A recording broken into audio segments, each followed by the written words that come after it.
Hello and welcome to Joynews Desk with me, Kamini Nyamani Amana. This morning, we'll just pick bits and pieces of the speech between the president and media that was held at the Flagstaff yesterday. We'll start off with government introducing tax stamps to check pirated textile coming into the country, and then we'll look at the government issuance of its third 7-year bond, and then we'll wrap up with an AMA press conference to be held today. Don't forget, your comments are welcome on our social media platforms. Joynews on TV, on Facebook, and on Twitter as well. So let's start off with the issue on tax stamp. And at the latter part of a moratorium was. At the latter part of last year, a moratorium was placed on the seizure of fake textile prints. According to President Mahama, the initiative was to give a human face to market women, especially those engaged in the sale of clothes due to the Christmas season. At yesterday's interaction with the media, President Mahama indicated the exercise has not been completely halted and would prefer the focus is placed on entry points and the borders where these goods are introduced into the country. And so he's indicated that really it would have tax stamps to check the entry of pirated tax into the country. Let's take a listen to the president. We'll come back and talk about this.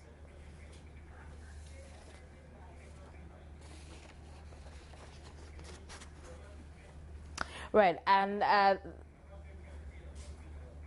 the answer, it came about because it was a question from the members of the media present at the interaction. And to Mr. President, just before Christmas, the task force went to the market to arrest some market women who were dealing in pirated textiles. Again, instructions came from your office asking that perhaps because of the Christmas, they should be allowed to sell those gloves. Shall we ever have the courage to promote local industries so that our youth can get employment? Anti-piracy task force. We have not suspended, we have not stopped the work of the anti-piracy task force. We asked for a moratorium on the work of the anti-piracy task force. This happened because of the operation that was carried out at the end of last year. The timing was wrong. I mean, Christmas, a period of goodwill, everybody was looking to earn a little something to go and feed their families. I don't think that was the time to go seizing women's wares. And I believe that we also must not concentrate only on the markets. We must concentrate on the borders where these things come through. We cannot be lax on the borders, take bribes from the people, let them bring the textiles in, and then when the women have bought it, go and seize the things from the women. And so I think that the concentration on the markets is misplaced. We must concentrate on the entry points and seize those textiles at the entry points. But one of the things I've discussed with the Minister of Finance, because the women complained that they were ignorant about, they couldn't tell the difference. And so I said, okay, let's place a moratorium. Let's carry out an educational campaign over the first quarter of the year and let the women be educated on the harm that pirated textiles do to us. Textile mills have designers who come out with the patterns for the cloth. As soon as they produce the cloth, unpatriotic citizens take a sample of the cloth off to China, give it to their printers, look at this pattern, and the Chinese will copy it nicely and produce the same fake textile, and then they ship it to Ghana. Often they'll bring it to our neighboring countries and then bring them in small quantities on motorbikes until they brought a whole container in. Now what it does is it steals our intellectual property of our people, and then it puts our sons and daughters out of work. For every fake textile you sell, one Ghanaian textile remains unbought. And so you put a Ghanaian worker out of work. Happily, after the incident, I met the market women, and they said they understand the harm it causes and that they are willing to work together with government to deal with the issue of pirated textiles. So I think that we have a consensus going forward. We should discuss with them, educate them, give them a period to educate the women on the illegal fake textiles, and then after that we can resume the operation. One of the things we want to introduce is to introduce a tax stamp. And so when we introduce the tax stamps, we will apply to the textile sector. And so each printed textile will have a tax stamp on it. And so if it doesn't have a tax stamp, then it's a pirated textile, and it's easy to identify. And then the woman will be told, if it doesn't have this stamp, we come to the market, we take it, no crying, no ajay mewu, you know. But I think that it's something we need to deal with, and we should do it in a humane manner, not to cause adversity to our market women. With me in the studio is the General Secretary of the Federation of Labour, Abraham Kumson, to look at some of the issues the President raised concerning pirated textiles and the way forward. Thank you very much, Abraham, for joining us here. What are your, opinions, your observations as far as the President's submission on pirated textile is concerned, especially when you feel your weight behind the Textile Workers Union in their bid to demonstrate? Thank you, Sister. You see, I think the President has been misinformed about the real situation on the ground. And I know that the directors at the Ministry of Trade and Industry have ill-advised the Minister, and the Minister in turn has also misinformed the President about the real situation. Why do you say that? I say this because if you listen to the President, he's speaking, yes, he's not aware about what is actually happening. Because if you meet the women, for instance, if you are dealing with armed robbers, and we are saying that the way the police is pursuing the armed robbers have to survive. They have to also, make a living. It's Xmas time, so they should be allowed, we should use human face. Meanwhile, they are destroying and killing people. But this is the same scenario? Are they the same things if you put them on a weighing scale? No, what is it? We are talking about illegalities. We are talking about illicit trading. Are they doing the right thing? Whether at the borders or at the point of sales. When you are caught, are you doing the right thing? Do you have the papers, the genuine document to prove that what you are selling is, covered or what? We are talking about legal issues. We are talking about lawlessness. So you are saying that because it is Xmas, so we should, allow them to destroy the economy to make a living for themselves. You see, but we're going to hold a press conference. Now that we've heard him, yesterday we couldn't monitor, except that people were calling us, But now that we've seen or we have heard what he said, we're going to hold a press conference and tell the President that, Your Excellency, I think your minister has misinformed you. The chief directors there have ill-advised the minister because the chief directors, they have been there permanently for so many years. So, and they are supposed to know the seriousness of this problem. So if they will advise the minister the way they have advised him, for the minister to also misinform the President, it's a very serious thing. And we have to hold a press conference to let the President know what is actually happening on the ground. But manufacturers of textile here in the country, what steps have they taken to make sure that the fabric is not copied, their designs are not copied? No, what can they do? This material that we are wearing, if you want to scan it, it's easy. You scan it and you get the soft copy, and wherever you want to send it, you send it. I'm asking because over time we've spoken about the fact that we want to properly register, copyright textile designs, and how we far have the laws. The laws are there. Trademarks, copyright. We have all the laws that will protect. Which only protect us in the country? Oh yes, the design. For instance, how about on the international level? Have we done that? We have the World Trade Organization agreement. This is a copy that I'm holding. It set out the rules to the extent that they are saying that if the fabric is seized and is pirated, it must be destroyed. This is the document, and the Minister of Trade, no. If the minister doesn't know, then it's unfortunate that he's still at post. Because the chief directors are supposed to advise him, and they have all condoned with this kind of illegal things. That's what I'm saying. I can prove it. If you're talking about training, educating the traders, look, we've done this since 2009. Educating the women? Educating the women. But you do admit that it wouldn't be such an easy task telling the fake from the original, because sometimes they're too identical. Look, the employers, the manufacturers have sponsored an outreach. We've been to all the border posts to educate the customs officers to be able to differentiate the fake and the genuine. We've done that, not only once.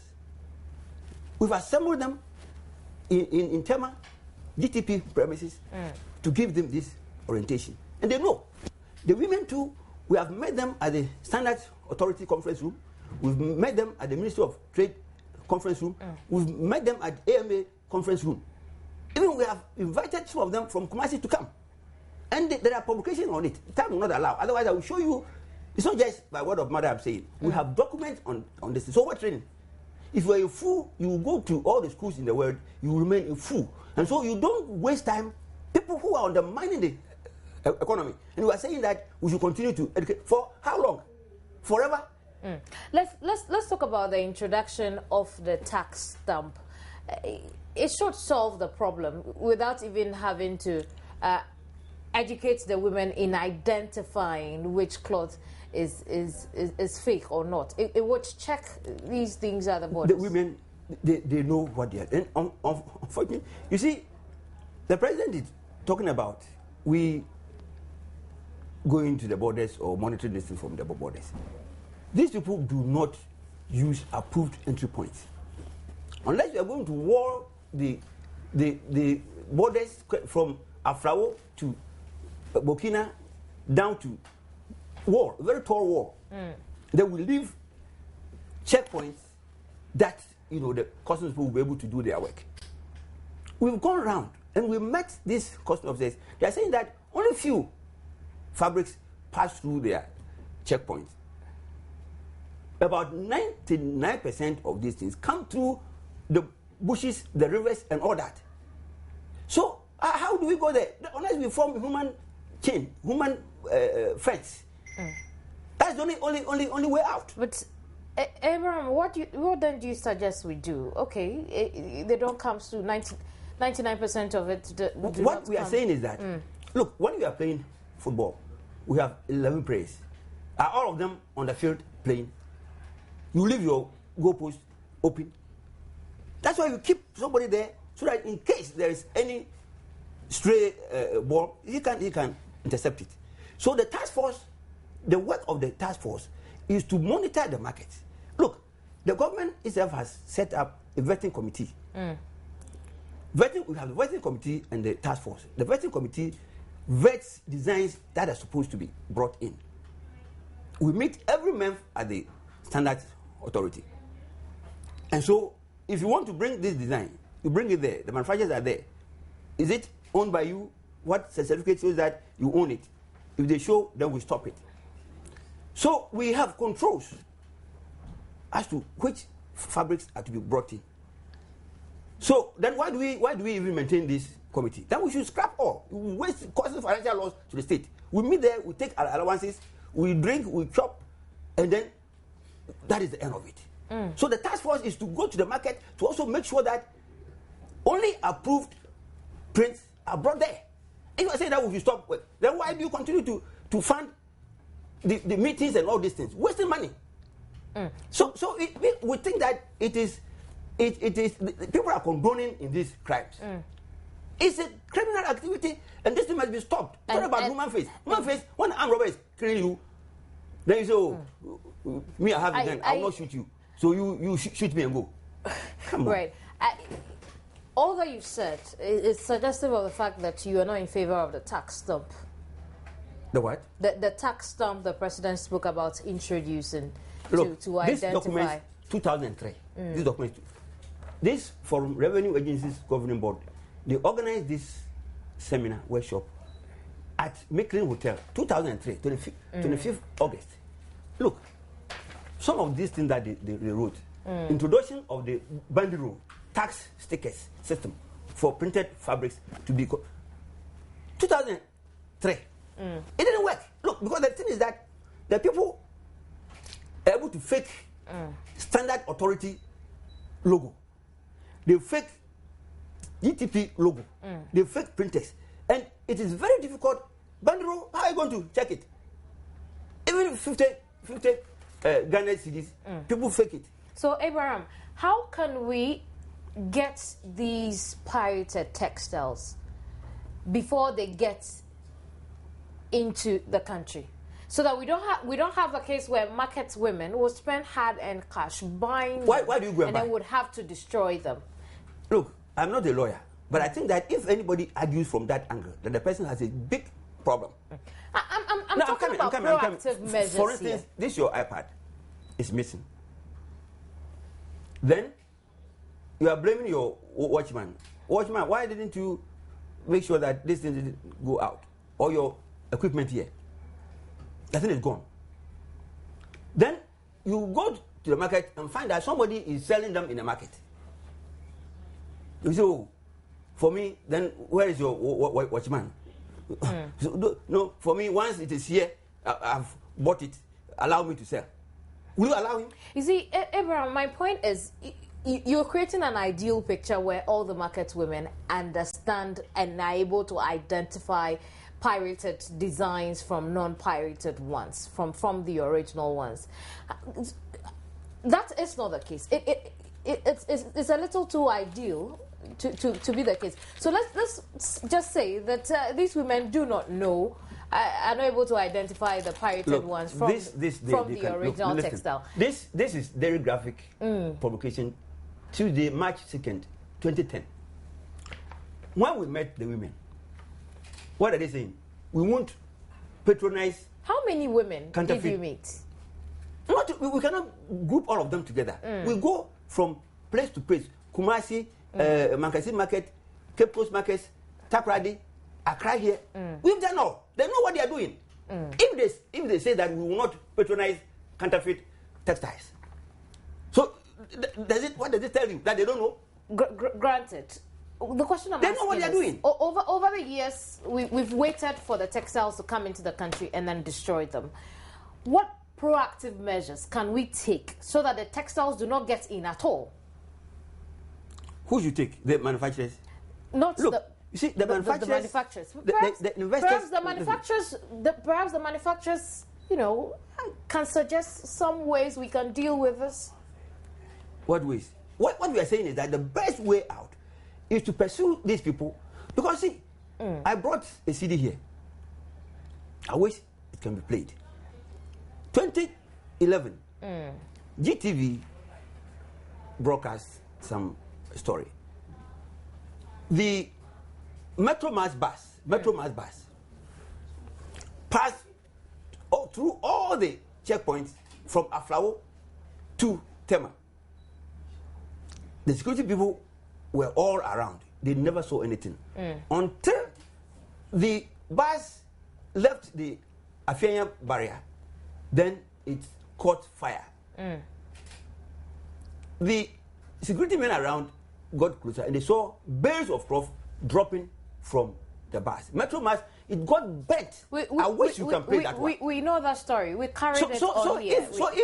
So how are you going? Because the thing is that the people are not using the entry point manned by security personnel. They come through the bushes. That's what I'm saying, that the best way out, if the president is saying that we should target the borders, then they should erect a wall, very tall wall from Aflawo to Paga or and then that is the only way out. Otherwise, for the market, if they stop it, they think that they want to kill the industry. They want to also undermine the economy that they themselves who are running. And we are going to hold a press conference. There we'll have enough time. Come and ask anything that you want to, because you don't have time now. Have you then fixed the date for your second demonstration? Now that the president has spoken, if you demonstrate, you will not understand. You will still maintain, because he has been misinformed. So if you demonstrate, they will do these lawless boys and girls on the street. So we must state our position very clear to him. How do you intend to do that? The press conference, the statement will give him a copy. I see. So that he himself will have time to read it and know that the minister, the chief directors there are a bunch of characters who want to destroy the economy and destroy the president himself. I see. Thank you very much, Abraham. Abraham Kumsin is General Secretary of the Federation of Labour. We've been talking anti-piracy of textiles made here in the country. Yesterday at the media interaction, you recall that President Mahama had outlined a couple of measures they were putting in place to deal with the situation. He also made clear that really the work of the task force was only suspended for the festive season and would take effect again soon. And he also said they were going to introduce the tax stamps to identify the pirated textiles from the original ones. But this obviously does not sit well with the Federation of Labour, and they say they will hold a press conference, outline reasons why this cannot be accepted, and they want the task force to go back onto the market and destroy the pirated textiles.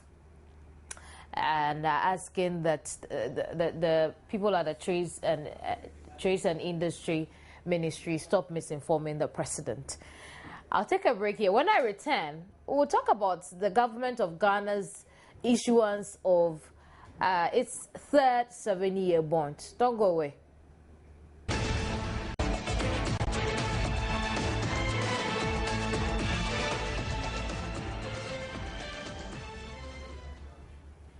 You're welcome back. Now, governments through the Bank of Ghana will issue the country's third 7-year bond in May this year to raise 300 million Ghana cedis. This notice was contained in the Bank of Ghana calendar for the issuance of government securities released Tuesday, January 7, 2014. The central bank would also sell one 5-year bond in March and 3-year bonds in February, April, and June. 3-year bonds rather in February, April, and June this year. In all, the Bank of Ghana is hoping to raise some 12.7 billion Ghana cedis from the sale of government securities from January to June. The country last year issued 2 7-year bonds in August and November to raise 100 million Ghana cedis each. Some analysts are hopeful the issuance of these long-term bonds would encourage some corporate institutions as well as government agencies like the Volta River Authority to issue long-term bonds to finance their operations. Joy Business is guarded that the government is using the issuance of these bonds to explore the possibility of selling a 20-year bond soon.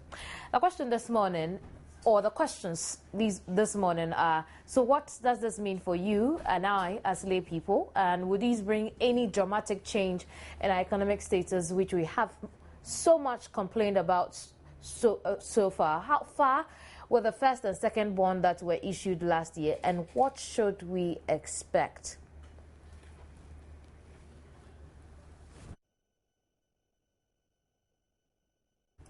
Let's find some answers to these questions, and I have with me in the studio Dr. John Kwache. He is an economist with the Institute of Economic Affairs. Thank you very much, Doc, for joining us on News Desk.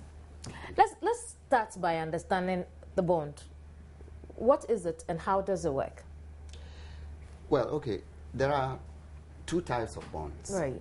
You know, one is what you issue on the international market, and it's normally called Eurobond. And then you can also issue one on the domestic market. You know, so these are the 2, main types of bonds.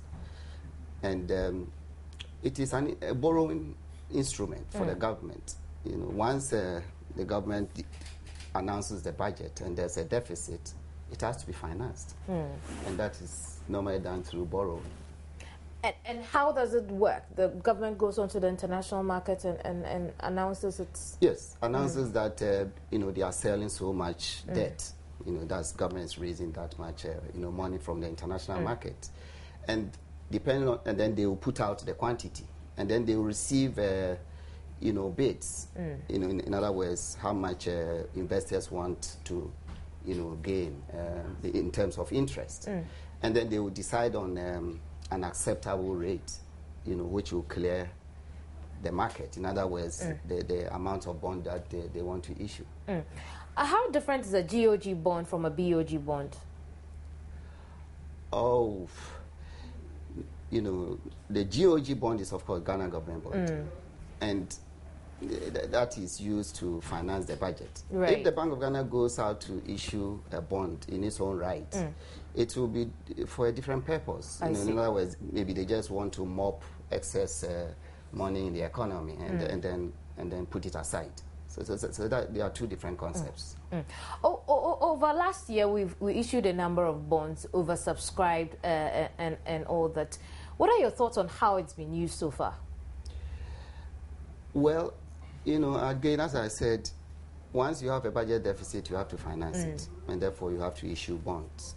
And you have to choose between an international bond or a local bond. Those considerations, the factors that go into the consideration are, the interest rate that you have to pay. And sometimes the government may also use it as an instrument, or Bank of Ghana, to mobilize foreign exchange. So the consideration as to whether to issue a local bond or foreign bond depends on, the purpose which the central bank and the government want to, achieve. But as you said, we have been issuing bonds precisely because we have a budget deficit that has to be financed. That's the normal way to do that. And when it comes to the judicious use of what we get from the bonds, because we'll be paying the people who buy the bonds back, won't we? Yes. Have we managed to judiciously use it?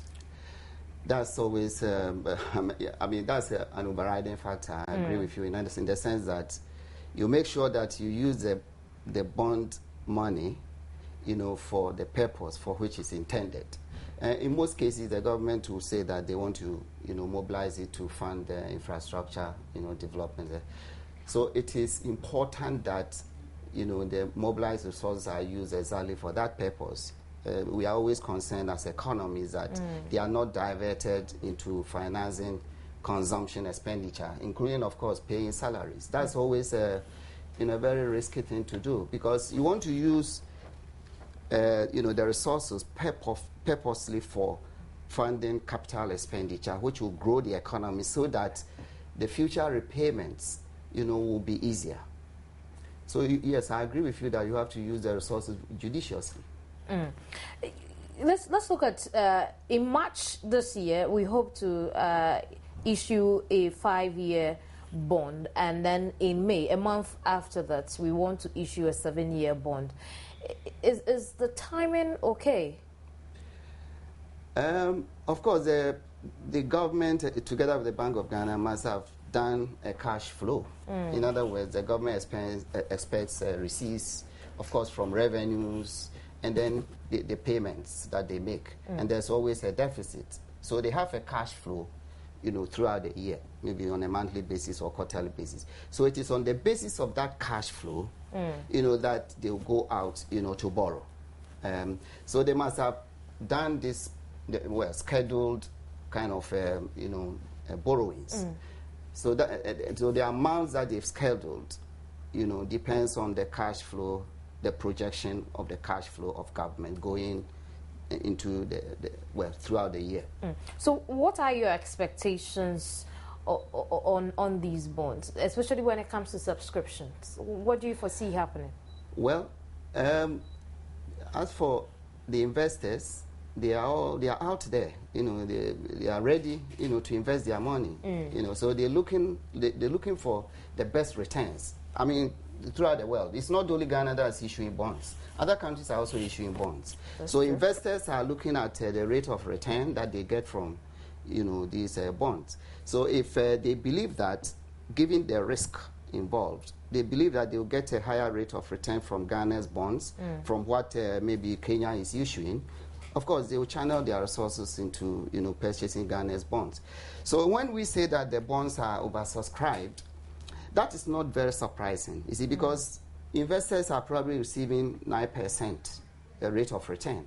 Now, if they always add the risk, looking at the economic prospects of the country. Right.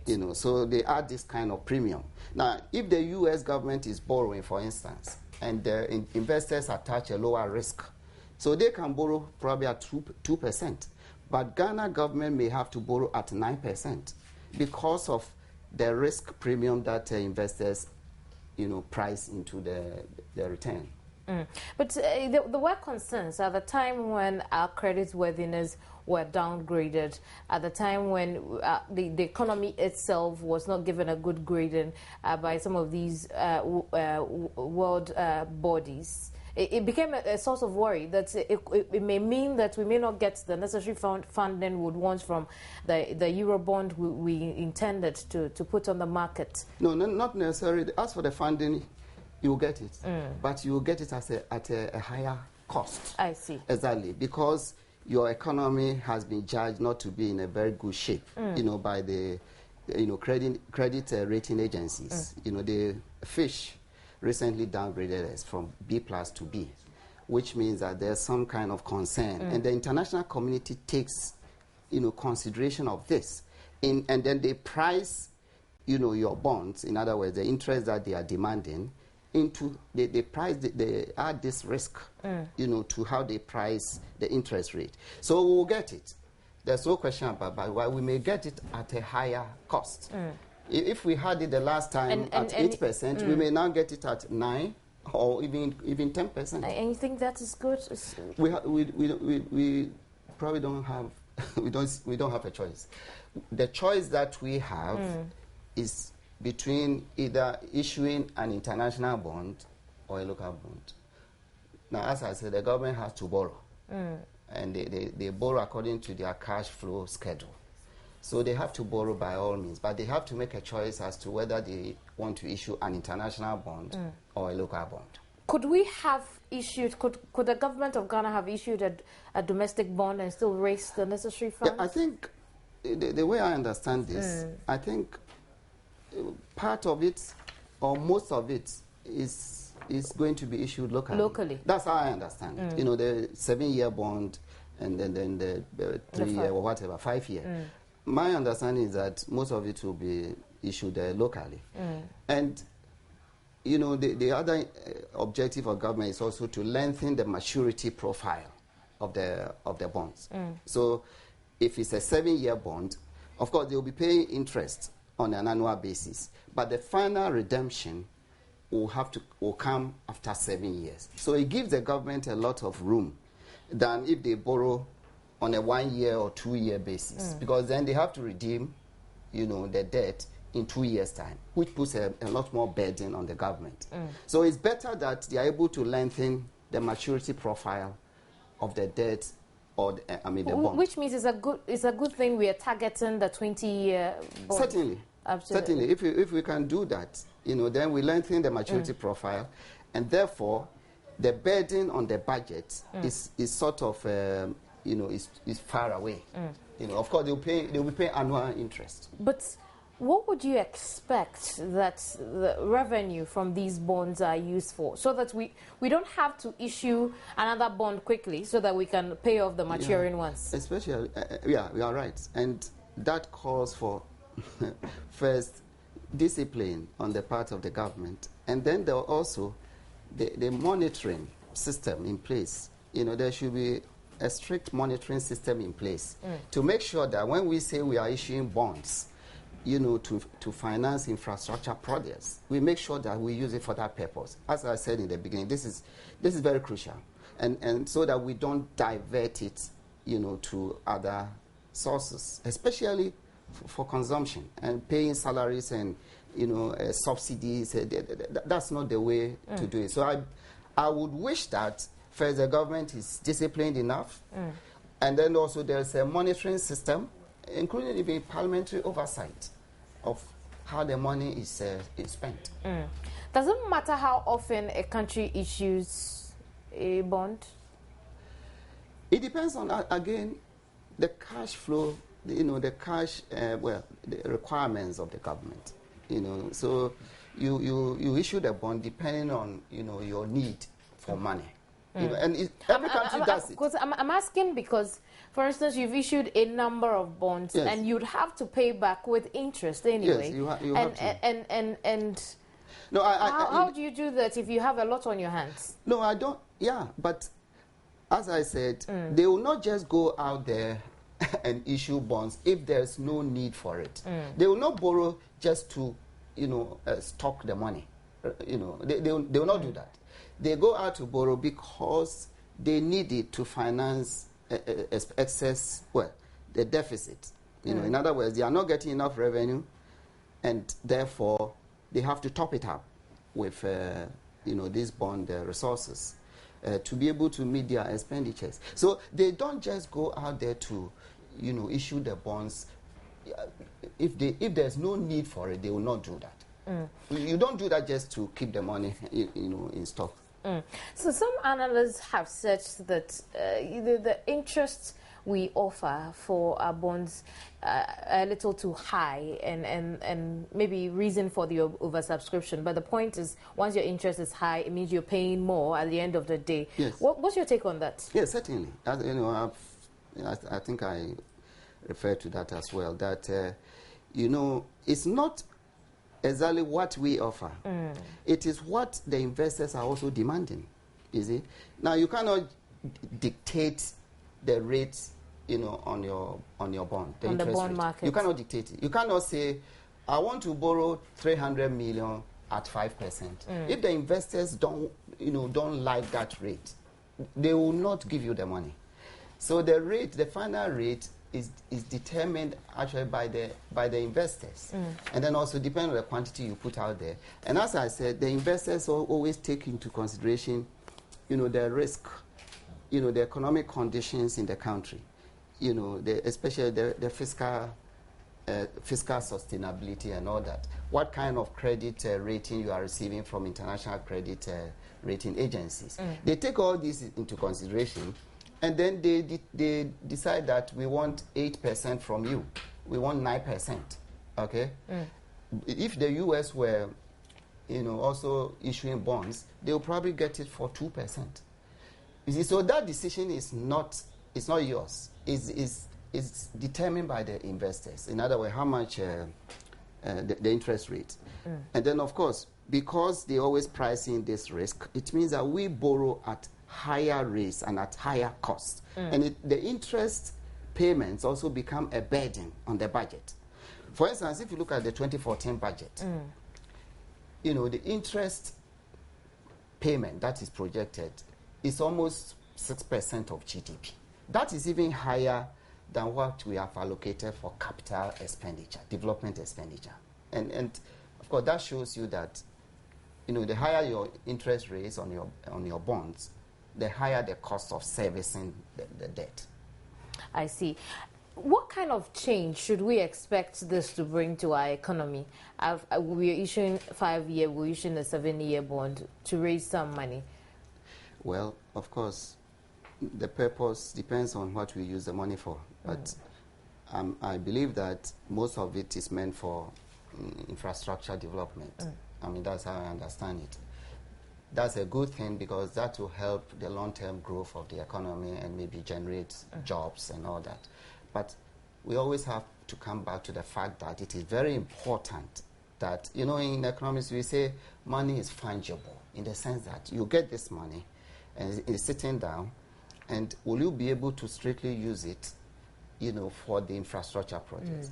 Or if there's pressure from labor, for instance, for increase in salaries or something, will you divert it to pay, single spine or for other consumption expenditure? That is the risk. And as I said, the government has to exercise a lot of discipline and there should be a strong oversight, monitoring of the resources to make sure that they are used for the purpose for which they are intended. If that is done, then it's good for the economy, the long-term development of the economy. Every country borrows. There's no question. Every country. Absolutely. Yes, every country borrows. I don't know of many countries, maybe one or two countries that you say they make surpluses on their budget. Every country has to borrow, but it depends on what you use the money for. I'm worried because we have a currency that is very shaky on the world currency market, and it means that, let's look at the dollar for instance. It means that the longer we borrow, the more we'd have to pay if we can't tackle that aspect of our lives as well. How do we deal with this? So we don't end up giving all our money, all the returns we've made from the investments we made with the revenue from the bonds. We don't end up giving all of it out. Yeah, you are bringing up another issue, and that's about the exchange rate and the strength of our currency. That's also a big challenge for us because the currency has been depreciating, all the time. We are able to stop it only for short periods of time when maybe the Bank of Ghana is able to get into the market in a strong way. But the fundamentals of the economy are the factors that determine our exchange rate. And we have very weak fundamentals. Now, if you look at our export base, for instance, we are still producing essentially these primary commodities. That's what we are selling. Cocoa, gold, timber. Now we have oil. These are primary commodities that do not fetch us a lot on the international markets. And then you go to the import side, and it seems that as a country we are importing virtually everything into this country because our industrial base is so weak, and therefore we don't manufacture or produce a lot of goods in this country. So there's always this wide gap between our import demand and then our export earnings.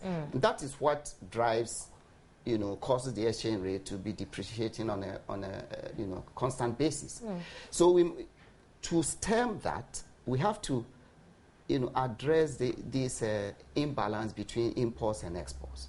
And this needs that we must transform this economy in a very fundamental way, move away from this overdependence on this so-called Gettysburg economy, colonial structure of the economy, and industrialize, and diversify the export base. So that's something that we need to take very seriously over the long term. And that's why for me, as a lay person, I find it a bit confusing that we make money from bonds and then use it in the construction of a road that we can't take tolls on.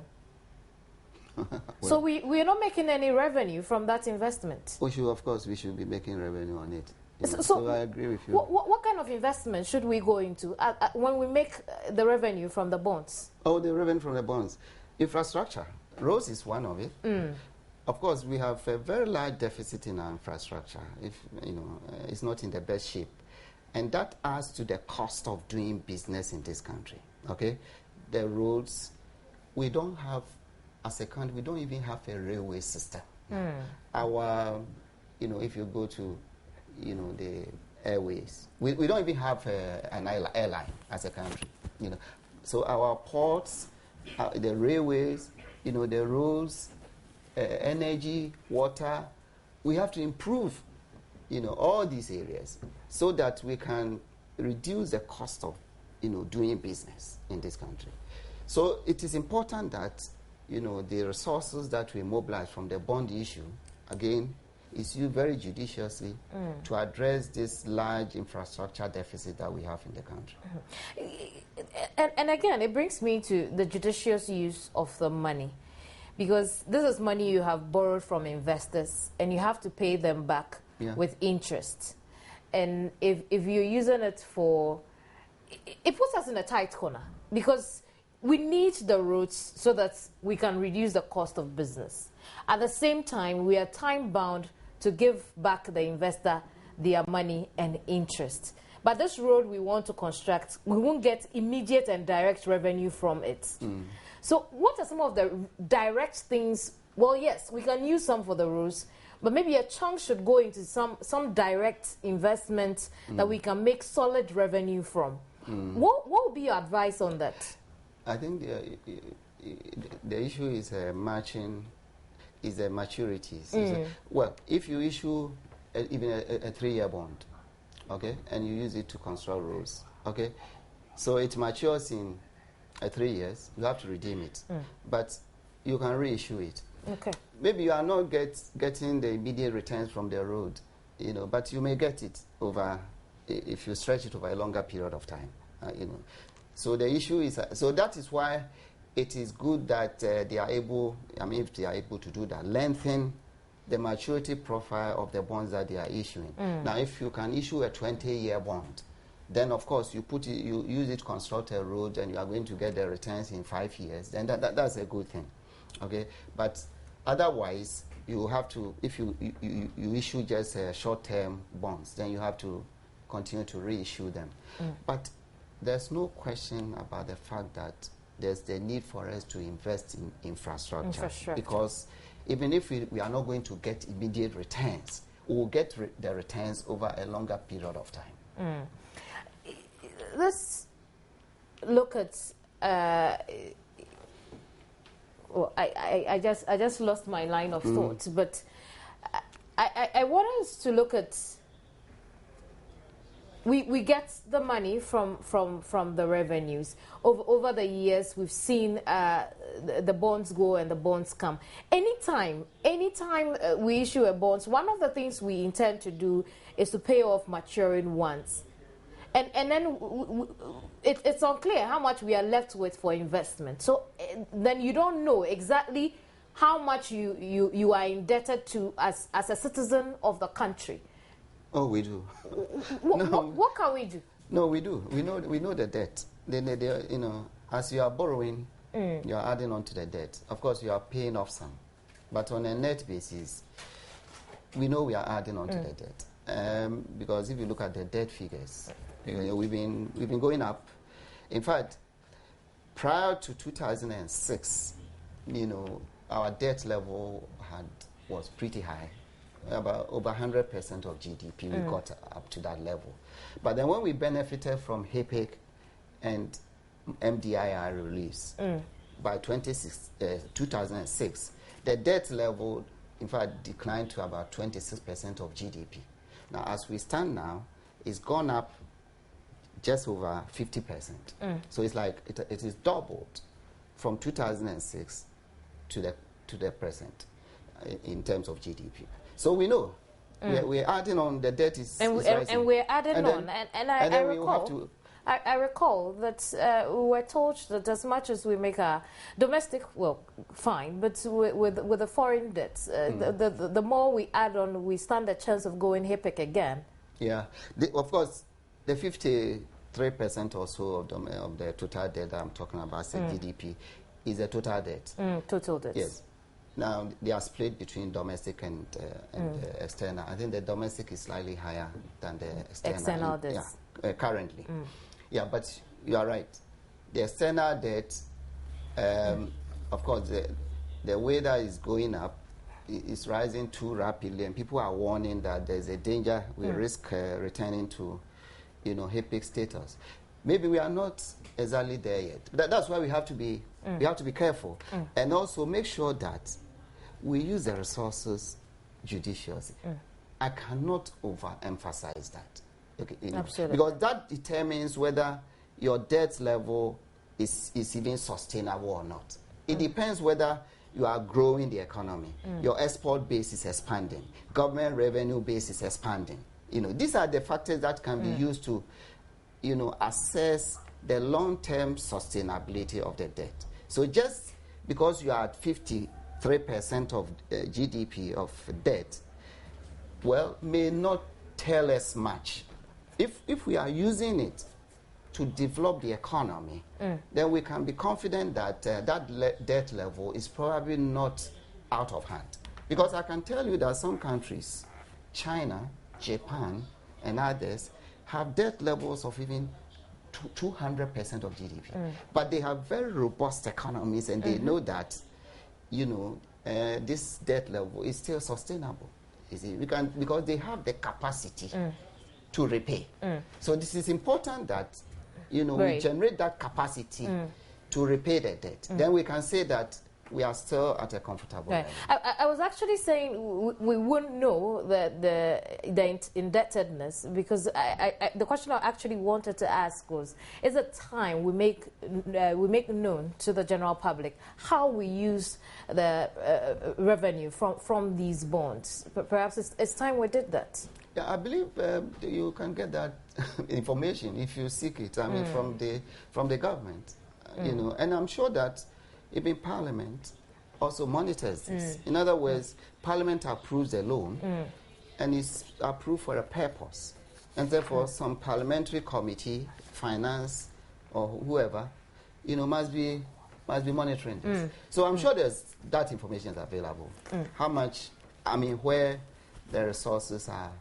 The loans are going into. That kind of information is available. Yeah. But our biggest problem will be to work on the disparity between import and export earnings. How should we do that? Oh, as a country, well, you know, on the export side, you know, we need to be able to diversify the export base. We can go into, you know, all kinds of ways of doing that, but the policymakers, they know this, you know. Well, let me continue. So we need to somehow try to expand the export base, okay? Of course, by supporting those export companies and our domestic industries and so on, we need to support them, you know. And then when you come to the import side, it's because our manufacturing base sector has been shrinking. They cannot compete with you know, imports that are coming in from the outside, because, as I said, we produce in this country at a very high cost because the infrastructure, you know, is not there, or it is you know, costly. You see, so the cost of doing business in this country, even look at interest rates, 25%. You go to borrow at 25%. It's just too high. Because of that, you know, our manufacturing base has been shrinking. Our industry cannot compete with Chinese imports and imports coming from, you know, Asia and elsewhere. So we need to pay attention as a government to support our domestic industries, you know, by whatever policies that we want to introduce. You know, I'm not talking about, you know, even imposing quotas or barrier or stopping imports. But you can do so many things, you know, to assist our domestic industries. To reduce, you can do things to reduce the cost of doing business in this country. Right. Doc, we'll leave it here for now. Thank you very much for joining us.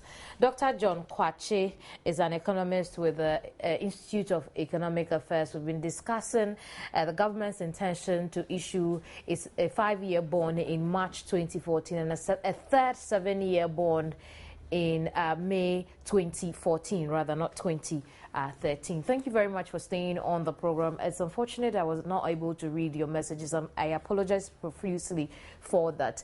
With the issue that has to do with the AMA press confab, join me on